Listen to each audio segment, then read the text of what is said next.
नमस्कार दर्शक बंधु आज कार्यक्रम को आपण मानक स्वागत जनाऊँ। आसतु जानिबा आज राशिचक्र विषय। प्रथमे आसतु जानिबा राशिचक्र प्रथम राशि मेष राशि विषय। मेष राशि रे जन्म ग्रहण करिथिबा व्यक्ति मानकर सप्तम स्थान रे रवि गोचर करुथिबारु अशुभ एवं पूर्वाह्न समय रे षष्ठ चंद्र बाधा प्राप्त थिबारु अशुभ फल मिलिबो। हस खुशीर समय रे हठात विपद आसिबार संभावना अछि। हठात व्याकुलित हेबार संभावना मध्य अछि। कष्टरे थाई मध्य परिवार पई चिंतित रहिबे। आज दिन रे खर्चरे पड़ी पारंती। ऋण करज करिवार संभावना अछि। एबे आसंतु जानिबा राशिचक्रर द्वितीय राशि वृष राशि विषय। वृष राशि रे जन्म ग्रहण करिथिबा व्यक्ति मानकर षष्ठ स्थान रे चंद्र गोचर करुथिबारु शुभ फल मिलिबो। आज दिन रे आपणकर नूतन बंधु स्थापन हेबार संभावना अछि। शत्रु माने मित्रता करि पारंती एवं परिवार रे थिबा स्वास्थ्य समस्या तुटी जिवार संभावना अछि। आपणंकु जेउ माने घृणा दृष्टि रे देखुथिले सेही माने आपणंक पाखकु साहाय्य पई आसी पारंती। पूर्वाह्न पर्यंत घातचंद्र थिबारु कोनोसी छोट समस्या देखा देई पारे।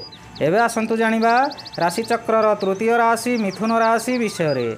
मिथुन राशि रे जन्म ग्रहण करिथिबा व्यक्ति मानकर पंचम रवि अशुभ एवं पूर्वाह्न ठारू पंचम चंद्र अशुभ फल प्रदान करिवे। हठात स्वास्थ्य हानि होई पारे। शरीर असुस्थ कारणरू मनरे दुख जंत्रणा देखा देवार संभावना अछि। मनरे दुश्चिंता बढ़ी जीवो। ता सहित कोनोसी ठारू दुख खबर मिलिबार संभावना अछि। एबे आसंतु जानिबा राशिचक्रर चतुर्थ राशि कर्कट राशि विषय। कर्कट राशि रे जन्म ग्रहण करिथिबा व्यक्ति मानकर तृतीय चंद्र बाधा प्राप्त थिबारु अशुभ फल मिलिबो एवं चतुर्थ चंद्र मध्य बाधा प्राप्त थिबारु अशुभ फल मिलिबो। आज दिन रे आपण अर्थ पई व्याकुलित होई चतुर्दिगरे भ्रमण करि पारंती किंतु कोनोसी ठारू शुभ फल मिलिबो नाही। आपण जहाँ भी करंतु अर्थ हानि हेबा व्यतीत लाभ हेबार संभावना नाही। मानसिक चापर शिकार होई पारंती। एबे आसंतु जानिबा राशिचक्रर पंचम राशि सिंह राशि विषय।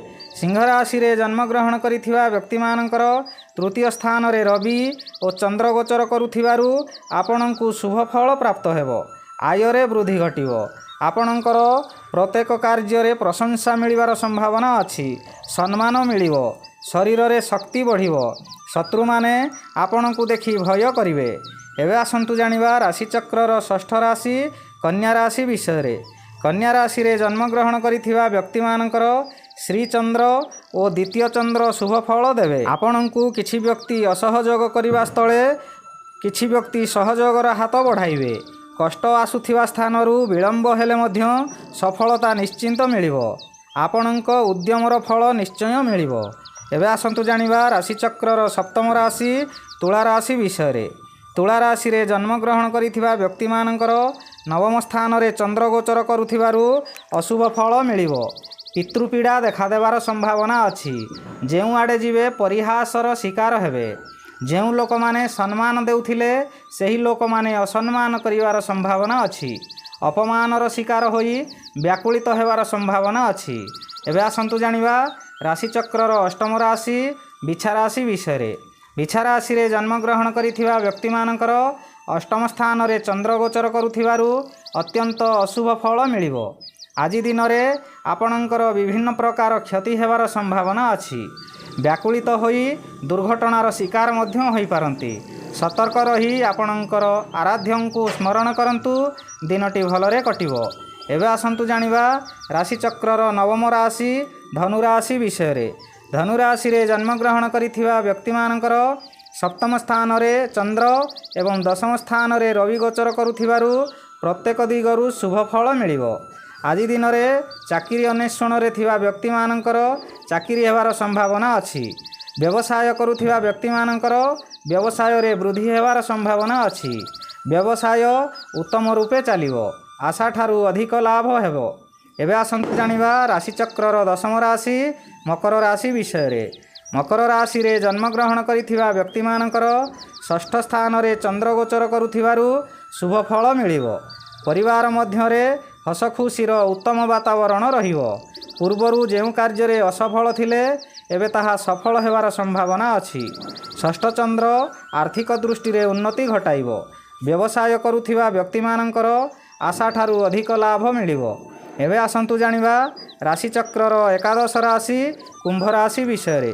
କୁମ୍ଭ ରାଶିରେ ଜନ୍ମଗ୍ରହଣ କରିଥିବା ବ୍ୟକ୍ତିମାନଙ୍କର ପଞ୍ଚମ ସ୍ଥାନରେ ଚନ୍ଦ୍ର ଗୋଚର କରୁଥିବାରୁ ଅଶୁଭ ଫଳ ମିଳିବ। ସ୍ୱାସ୍ଥ୍ୟ ହାନି ହେବାର ସମ୍ଭାବନା ଅଛି। ମନ ମଧ୍ୟରେ ଦୁଃଖ ଯନ୍ତ୍ରଣା ଭୋଗିପାରନ୍ତି। ମନ ମଧ୍ୟରେ ଦୁଶ୍ଚିନ୍ତା ବଢ଼ିଯିବ। ଆପଣଙ୍କର ଆରାଧ୍ୟଙ୍କୁ ସ୍ମରଣ କରନ୍ତୁ, ଦିନଟି ଭଲରେ କଟିବ।